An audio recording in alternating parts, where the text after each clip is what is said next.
Hey family, happy Wind Down Wednesdays. Before we get into the actual video for today, there may be some small sound defects that just is doing its own thing, this video. But we're here, we're staying consistent, we're staying on task. If you have a problem listening, my apologies. I tried to do what I needed to do to get the sound right, and I'm not sure what happened this time, but I promise next time it's gonna be better. So like and subscribe, it really helps. And if you feel led to comment. So have a great day, have a great rest of your week. Peace and love. Hey family, happy Wind Down Wednesdays. Before we get into the actual video for today, there may be some small sound defects that just is doing its own thing, this video. But we're here, we're staying consistent, we're staying on task.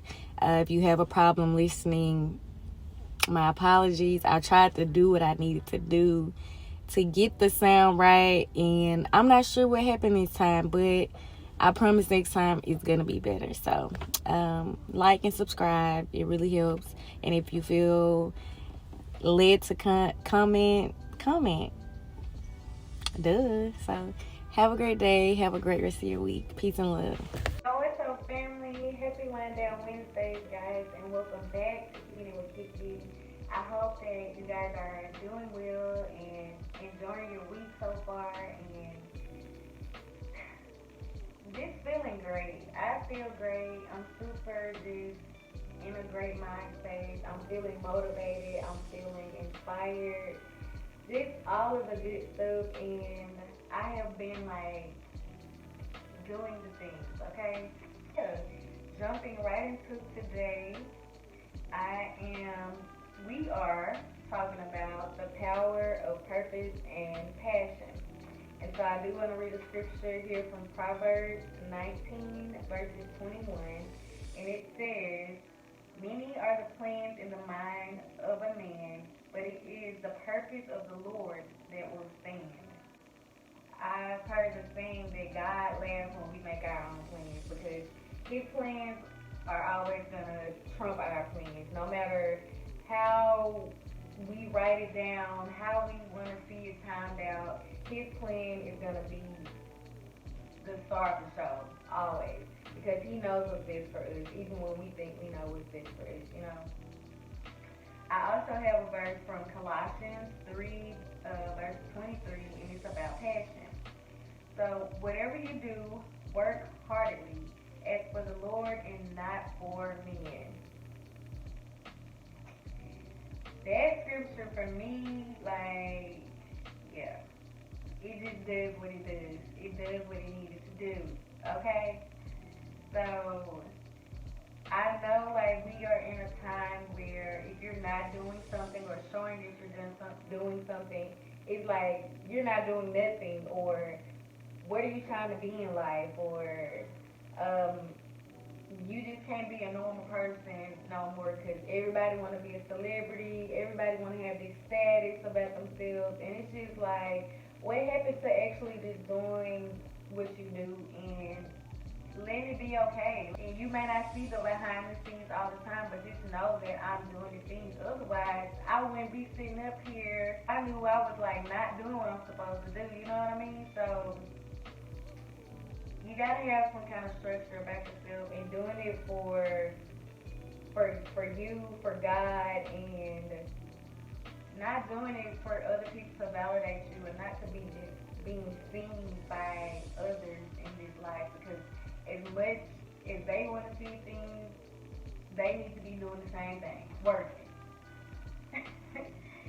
So, the power of purpose and passion increases willpower and changes lives. Steadfastness of spirit and the worthiness of our purpose overcome frustration. It is hard for any of us to sacrifice, suffer, and persevere for something of little value. We are always going to experience frustration. We need a worthy purpose so that the frustrations of life don't inhibit the purpose of life. Purpose without passion lacks energy and fire. Passion without purpose lacks focus and direction. Passion is the energy of our soul. Passion is intense emotion, compelling action. Intense emotion and compelling action. A strong devotion to some object, activity, or concept. So, frustration. Life's ups and downs, they come and go. You know that T.I. song. If you don't know it, look it up.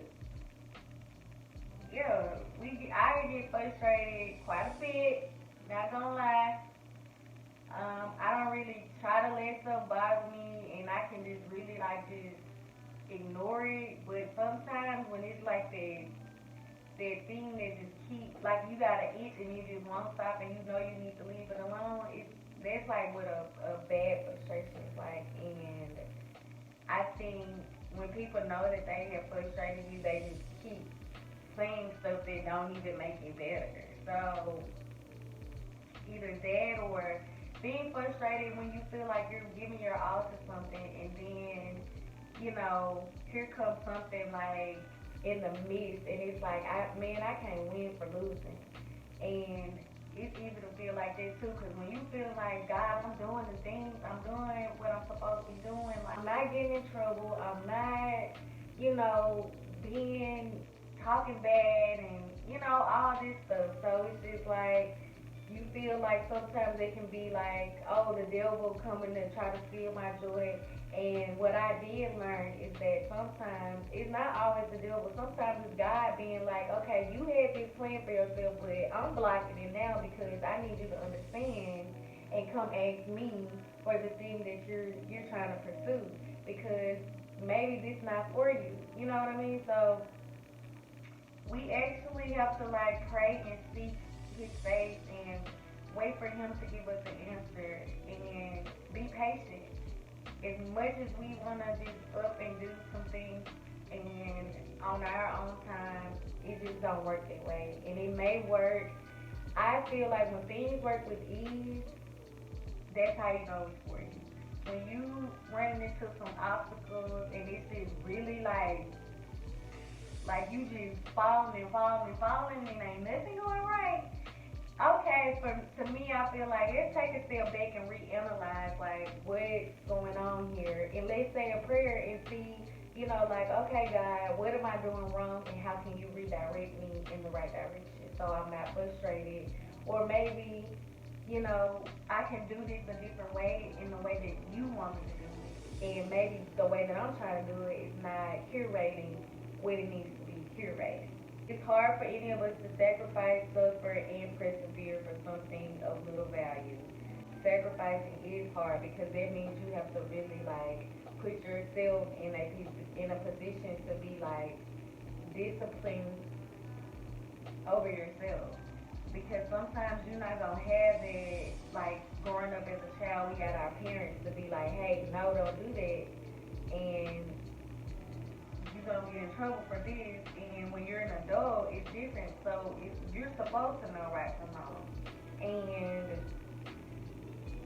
when it comes to sacrificing, you got to learn how to stop those bad habits that's not helping you grow, that's not helping you learn, move forward, and you wondering why am I staying stagnant, and why is this thing not working out? What have you not sacrificed? And I was listening to my words this morning, and the pastor was mentioning have you ever considered the people that you're around and the places that you're hanging, and maybe God's not gonna bless you? And I think I've mentioned this before here in a different video, but sometimes the things and people, relationships, all of it.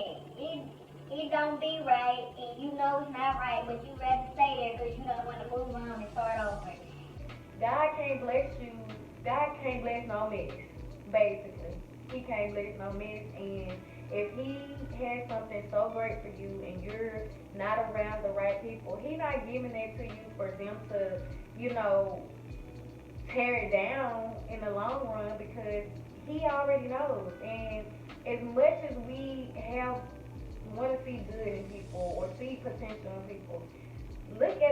red flags. Don't turn them pink. Don't turn them Caucasian pink. You know what I mean? So let's get with the program. Well, a few questions here. Would you say that your goals are serving your purpose to inspire greatness in others? I think we as people, we inspire one another. And when you see people like really get to the things that they said they want to do, it's inspiring. And vice versa. Like, I want to inspire people to be great. I want to inspire you to get up and do the thing. Like, we not going to be perfect, is it? And so here I am. Everything might not come out perfect. Everything might not look perfect. But if I'm doing something and you sitting behind here talking about me and you ain't doing it, you ain't got nothing to say to me. Bye. Bye. How do you know when to take risk in faith? What does a vision from God for you look like? Ooh. When I'm feeling real strong about something and I'm just like, listen, I'm ready, it's time for a change, it's time for me to move on. And I feel like that's a feeling that you know is deep down, it's in your intuition.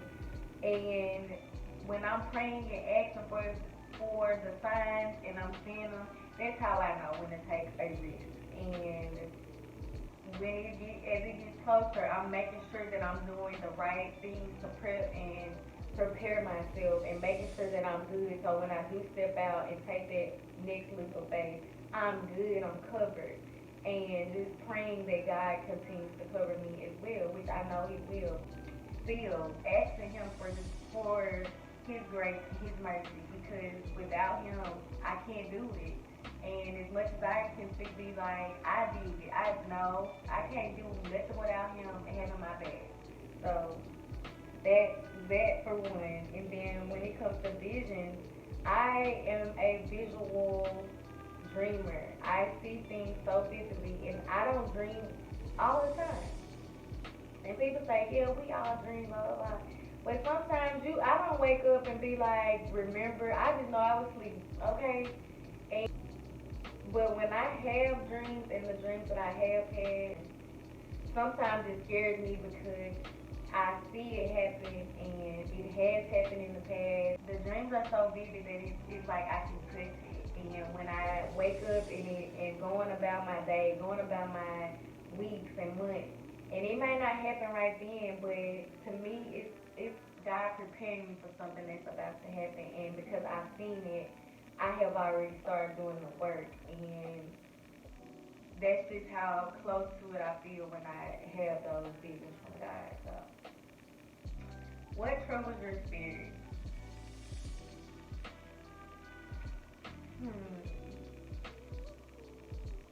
I'm not gonna say I let things really trouble my spirit. Now, what I do hate is somebody that's just nagging and nagging and nagging me all day.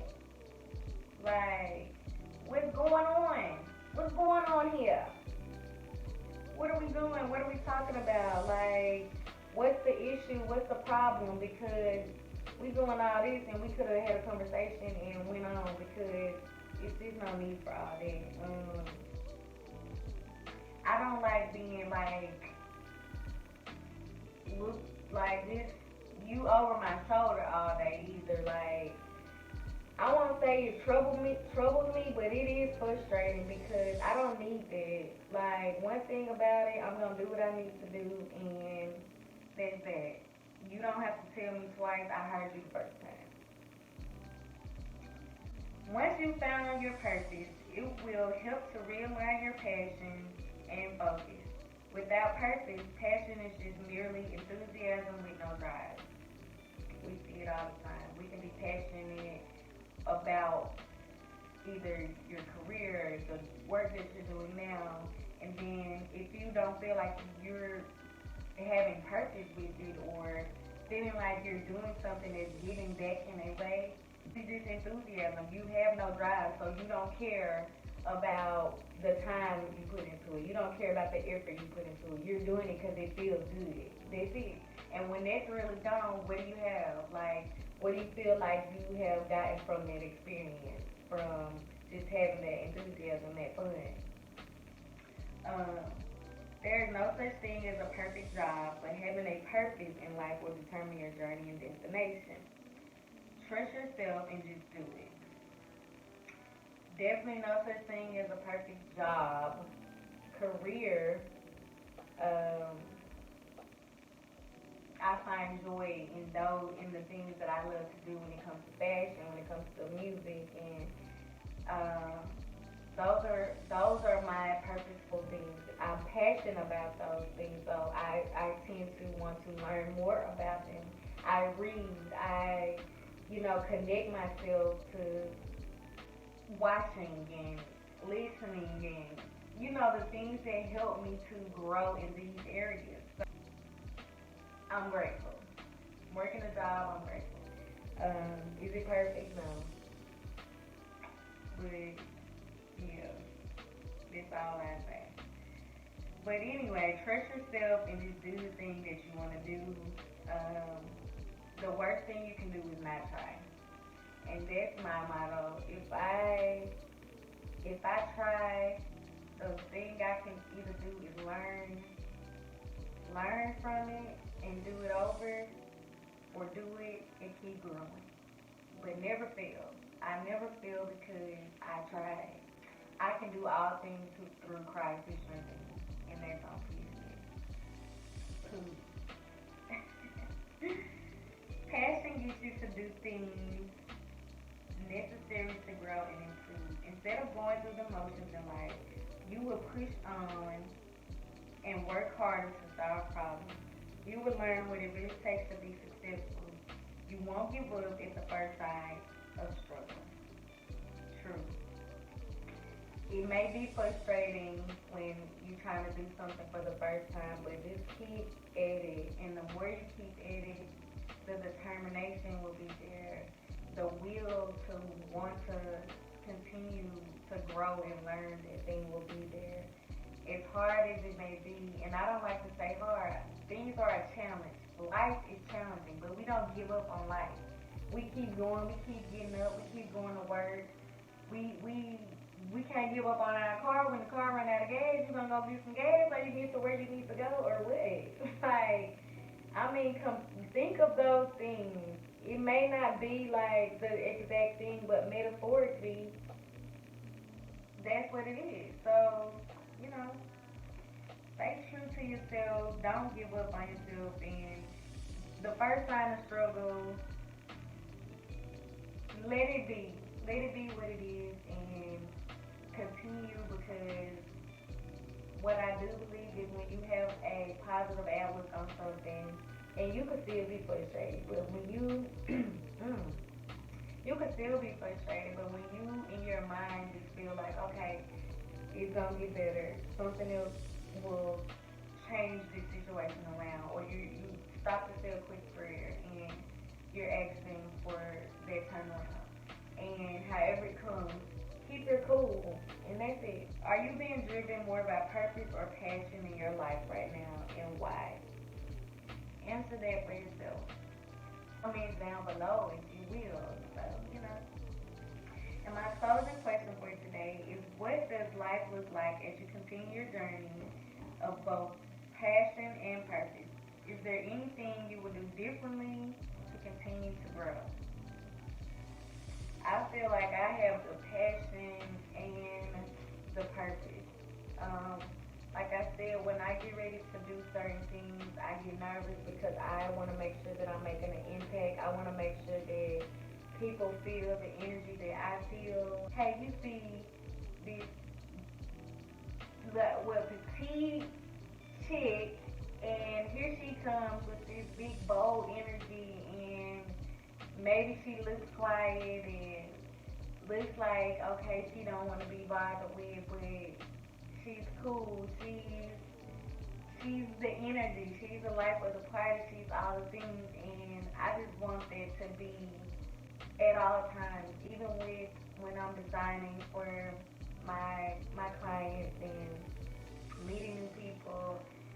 It feels good to hear them say that they feel good, and wearing the clothes and that makes me feel good because I want to make sure that I'm not just throwing something together, not just doing something because, hey, I want a check, hey, I want this, I want your money, and not really putting my all into it, because even when doing that work, it can get frustrating as well, because you want to make sure that you're doing your best.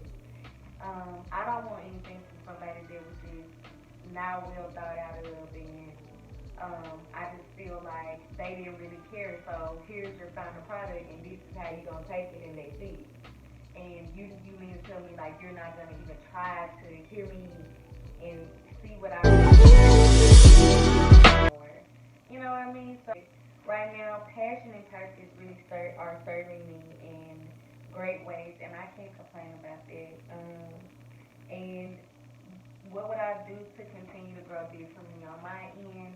I just want to continue to grow. We will never be too old to learn. You will never stop learning.